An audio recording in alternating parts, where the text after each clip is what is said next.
Inalis na ni Amaterasu ang balat-kayo nito at ipinakita na niya ang totoo niyang itsura. Noong gawin niya ito ay bigla na lang naglakasan ang mga pinapakawalan niyang pag-atake. Nagpasalamat si Susano sa pagsagot ni Amaterasu sa kanyang katanungan. Ngayon nga raw ay hindi na siya mag-aalinlangan na patayin ito gamit ang sarili niyang mga kamay. Nagpakawala si Amaterasu ng nagliliyab na pag-atake at sinalag naman ito ni Susano gamit ang kanyang espada. Pagkadepensa ni Susano ay agad itong lumapit para magsagawa ng pag-atake. Inasahan na ni Amaterasu ang gagawin ni Susano kaya agad itong naghanda ng isang patibong at nagdulot ito ng napakalakas na pagsabog. Sinabi ni Amaterasu na walang takot pa rin daw na sumusugod si Susano gaya ng pamamaraan nito noong nabubuhay pa ito. Nababagot na nga raw siya sa mga estratehiya na ginagamit nito tuwing nakikipaglaban. Maaaring gumagana nga raw ito noon, pero ngayon nga raw ay hindi na ito uubra. Binalot ni Amaterasu ng sarili niyang apoy ang kanyang kamao at siya naman ang nagsagawa ng malapitan na pag-atake. Sinabi niya na hindi nga raw siya tulad ni Susano na nahinto na sa paglakas noong sandaling namatay ito.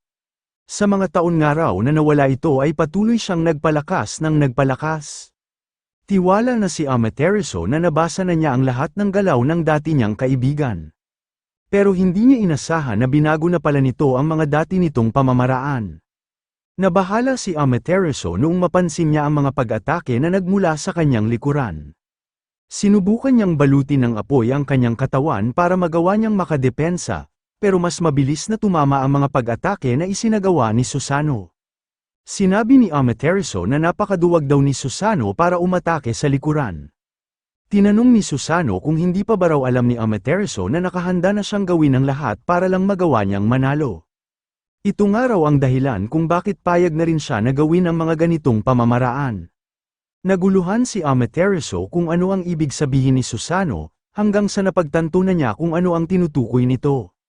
Sinamantala ni Yuan ang pagkakataong ito para magbagsak ng isang lightning bolt sa posisyon ni Amaterasu. Ginamit ni Amaterasu ang kanyang apoy para ipangdepensa sa kidlat na tumama sa kanya. Napansin ni Amaterasu na may kakaiba sa lightning bolt na pinakawalan ng ating bida, napagtanto niya na nahahaluan rin daw pala ito ng dark attribute. Naisip niya na talagang mahusay nga raw ang walang hiyang ito at napaghahalo nito ang dalawang elemento sa loob ng isang pag-atake. Pero higit na mas mapanganib nga raw si Susano dahil isa itong high ranker. Hindi rin daw mapapanatili ni Yuan ng matagal ang undead na kasing lakas ni Susano. Malamang nga raw ay malapit na rin itong maubusan ng mana kaya hindi niya na muna ito papansinin.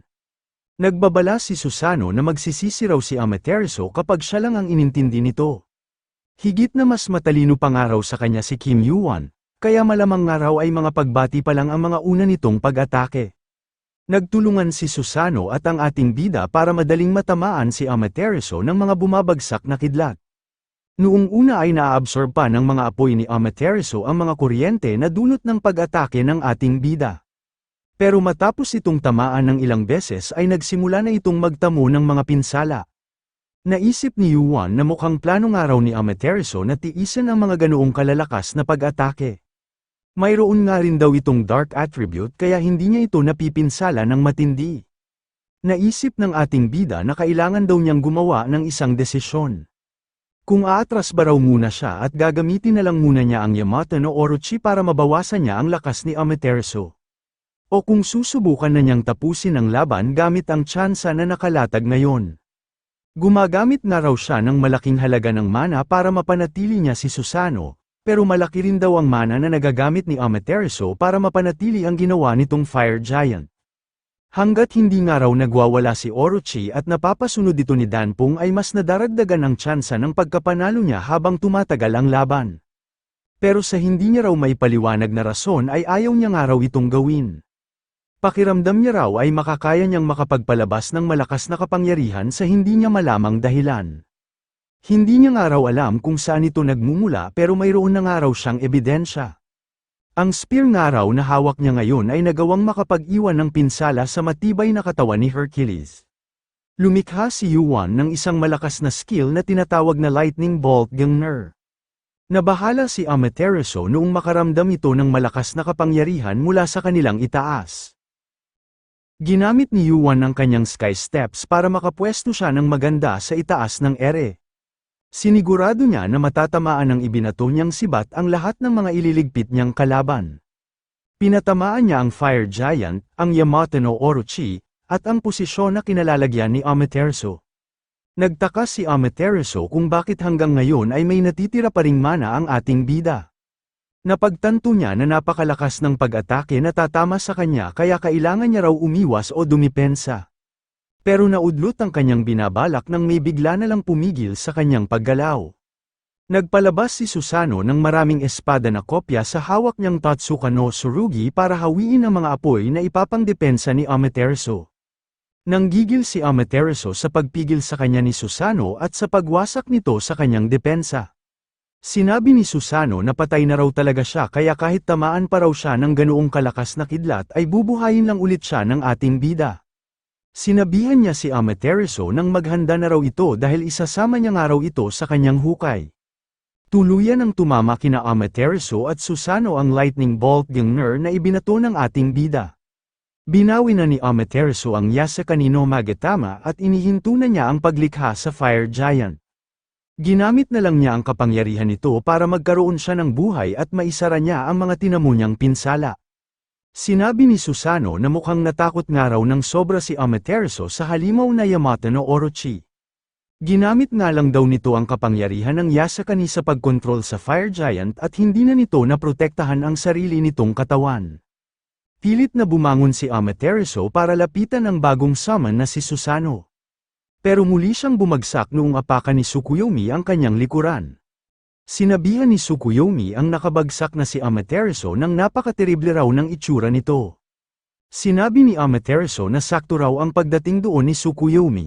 Ibinuntun niya kay Yuan ang lahat ng sisi at nagdahilan na simula raw umpisa ay sila na ang puntirya nito. Sinabi ni Tsukuyomi na hindi raw sila pinupuntirya ni Kim Yuan at tanging si Amaterasu lang daw ang pakay nito. Nagtaka si Amaterasu kung bakit kinakampihan ni Tsukuyomi ang ating bida. Tinanong ni Tsukuyomi si Amaterasu kung bakit daw nito pinatay si Susanoo. Sagutin nga raw siya nito kung bakit nito pinatay ang sarili nitong kaibigan. Nagtanong si Amaterasu kung kailangan pa ba raw nilang umabot sa ganoong sitwasyon para lang tanungin siya nito. Akala nga ba raw ng mga ito ay may makatwiran siyang dahilan sa ginawa niyang katrayduran. Sa palagay niya nga raw ay hindi rin ito maituturing na isang pagtatraidor dahil simula't umpisa ay wala naman daw siyang matatawag na kaibigan. Ang isa nga raw sa mga ito ay ang babae na kanyang nagugustuhan, at ang isa naman daw ay ang lalaki na karibal niya sa pag-ibig. Habang magkakasama noon ang tatlo ay nakakaramdam na pala ng selos ang walang hiyang si Amaterasu. At sa pagtagal nito ay doon na siya kinain ng nararamdaman niyang inggit at galit. Isinaksak ni Susanoo ang sandata niya na Totsuka no Tsurugi sa likuran ni Amaterasu. Sinabihan niya si Amaterasu nang huwag daw itong mag-alala dahil hindi raw ito mapupunta sa kahit na anong magandang lugar. Sinabi niya rin na ang mamatay nga raw ay hindi kasing sama gaya ng iniisip nito. Sinambit na ni Susanoo ang kanyang pamamaalam, at pinugutan na niya ng ulo ang isa sa dati niyang itinuring na kaibigan. Naisip ni Yuan na ngayon nga raw na patay na si Amaterasu, iisa na nga lang daw ang kailangan niyang tapusin. Nagwawala na ngayon ang Yamato no Orochi matapos mamatay ang ilan nitong ulo nang dahil sa Fire Giant ni Amaterasu at sa Lightning Bolt Gengner na ibinato ng ating bida. Hindi na ito sumusunod kay Danpong dahil wala na ito sa maayos na katinoan at tanging pagwawala na lang ang nagagawa nito. Tinanong ni Yuan si Danpong kung natatandaan pa ba raw nito ang marshmallow experiment na nabanggit niya noon. Kung gusto na nga raw agad nitong makakain ay tulungan nga raw siya nito. Magbibigay pa lang sana ng utos ang ating bida pero may bigla na lang ginawa si Danpong. Nagtaka ang ating bida kung bakit lumabas ang kanyang holy fire gayong hindi niya naman daw ito ginagamit. Napaisip siya kung ginamit ba raw ni Danpong ang sarili niyang skill. Habang nangyayari ito ay nakatanggap si Yuan ng mga notification na nakaka-absorb daw siya ng divinity at bahagyang bumabalik ang kanyang mana. Naisip ng ating bida na umpisa pa nga lang daw ay kapangyarihan na talaga ng isang outer god ang holy fire. Mayroon nga raw itong sariling kamalayan at hindi ito sumusunod sa utos nang hindi nito nirerespeto. Marahil ay si Danpong daw talaga ang totoong master ng holy fire.